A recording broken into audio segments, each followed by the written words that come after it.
कौमी असम्बली की कायमा कमेटी दाखिला ने बच्चों से ज्यादती के मुकदमात में चाइल्ड कोर्ट के क़याम का बिल इत्तेफाक राय से मंजूर कर लिया है। मजीद जानते हैं डॉन न्यूज़ के नुमाइंदे शकील करार से। जी शकील करार, बताइएगा, चाइल्ड कोर्ट के क़याम के बिल इत्तेफाक राय से मंजूर कर लिया गया है।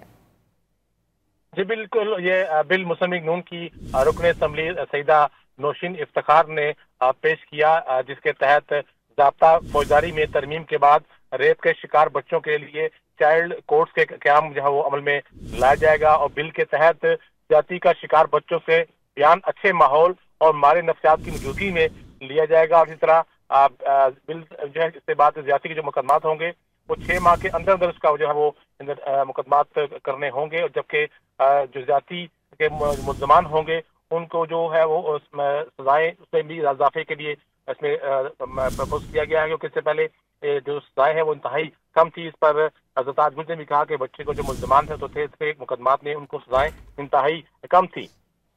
जी, अपडेट कर रहे थे शकील करार, बहुत शुक्रिया आपका।